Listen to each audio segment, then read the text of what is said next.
Mulher morta por falsos entregadores. Ela sabia demais.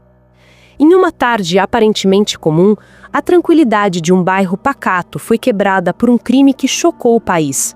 Uma mulher conhecida por sua gentileza, por seu sorriso fácil e por sua dedicação ao trabalho, teve a vida interrompida de forma brutal dentro do lugar onde deveria estar segura, o próprio lar. O nome dela era Ingrid Emanuele Santos, uma empresária de 37 anos, mãe, filha e amiga querida. O que parecia ser apenas mais um dia se transformaria em um pesadelo difícil de compreender. Um crime que nasceu da traição e do medo de quem carregava segredos perigosos demais para virem à tona. Era fim de tarde e o calor intenso fazia Ingrid desejar algo que ela gostava muito: um açaí gelado. Ela não imaginava que aquele simples desejo seria usado contra ela. Pouco tempo antes, um pedido havia sido feito em seu nome, como se fosse um presente. 2 homens, disfarçados de entregadores, se aproximaram de sua residência com mochilas nas costas. Dentro delas, não havia apenas o falso pedido. Havia a armadilha mortal preparada com frieza e planejamento.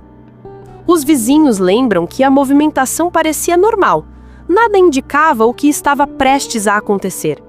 Câmeras de segurança registraram o momento em que os 2 homens estacionaram a moto em frente à casa e tocaram a campainha.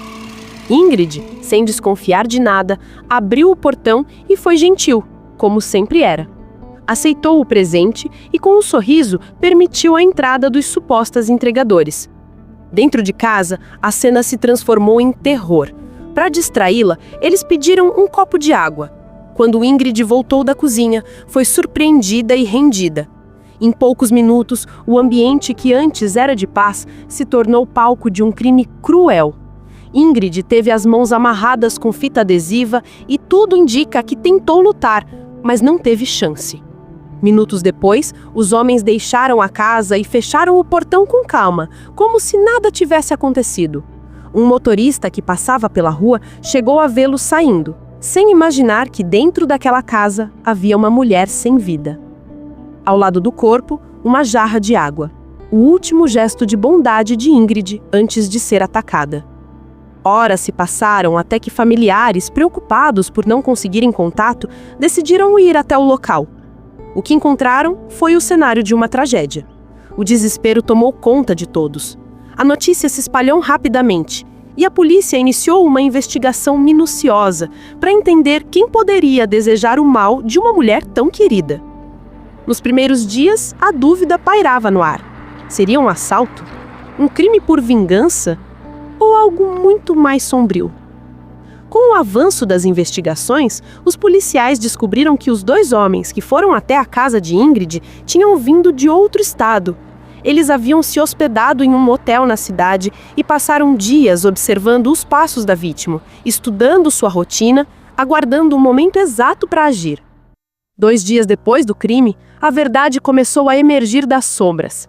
Os suspeitos foram localizados dentro de um ônibus em Itumbiara, no sul de Goiás, tentando voltar para o Tocantins. Com eles, as autoridades encontraram evidências que ligavam diretamente ao caso. Diante das provas, um deles confessou: eram matadores contratados. Haviam recebido uma grande quantia de dinheiro para executar a missão. Mas a pergunta que todos queriam saber era: quem teria mandado matar Ingrid? A resposta foi tão fria quanto o crime. O mandante seria Rony Costa, ex-marido de Ingrid, um empresário conhecido na região. Segundo as investigações, Rony havia planejado tudo nos mínimos detalhes. Ele sabia que Ingrid gostava de açaí e, com isso, criou uma falsa entrega como isca. Ligou para ela, fingindo carinho, dizendo que havia mandado um presente, um mimo. Era um gesto de aparente gentileza que escondia um plano mortal. A motivação? Ganância e medo. Rony e Ingrid estavam em processo de separação e discutiam a divisão de bens. Ele não aceitava perder o que considerava ser dele. Além disso, a polícia descobriu que Rony tinha envolvimento em negócios clandestinos e Ingrid, por estar próxima dele por tantos anos, sabia demais sobre o que acontecia nas sombras. Temendo ser denunciado e perder o patrimônio, ele teria decidido resolver os dois problemas de uma vez: eliminar a ex-mulher e, assim, garantir o seu silêncio e o controle sobre tudo o que possuíam. Mas Roney não agiu sozinho. Contou com o apoio de Luiz Carlos de Souza Oliveira, um homem de confiança, considerado seu braço direito. Foi Luiz Carlos quem contratou os dois homens vindos do Tocantins, pagando cerca de R$ 80 mil pelo que eles chamavam de serviço. Frieza, premeditação e covardia marcaram cada etapa do plano. Quando a mãe de Ingrid, Dona Maria Aparecida, soube do que havia acontecido, o mundo dela desabou. Desde então, sua vida se tornou uma busca incessante por justiça. Em uma cena comovente, ela chegou a enfrentar os criminosos cara a cara quando estavam sendo transferidos de presídio. A dor no olhar de uma mãe que perdeu a filha de forma tão brutal é algo que nenhuma palavra consegue descrever.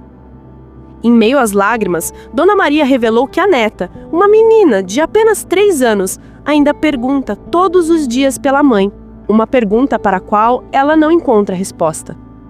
Enquanto isso, Roney e Luiz seguem foragidos.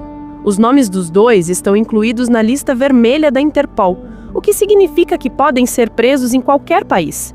A polícia acredita que eles tentaram fugir para o exterior, já que o Tocantins faz divisa com rotas usadas por criminosos que atravessam fronteiras. A ironia é que, ao tentar esconder seus segredos, Roney acabou atraindo ainda mais a atenção das autoridades. O plano, que acreditava ser perfeito, se transformou em uma armadilha para ele mesmo. A história de Ingrid Emanuele Santos é marcada pela confiança quebrada, pela traição e pela ambição desmedida. Uma mulher que acreditava estar recebendo um gesto de carinho, acabou se tornando vítima de um crime planejado com frieza. Seu caso é um lembrete de que o perigo, às vezes, se disfarça de gentileza e bate à nossa porta quando menos esperamos. No fim, a verdade sempre encontra um caminho, mesmo que aqueles que a tentam enterrar acreditem estar seguros na escuridão.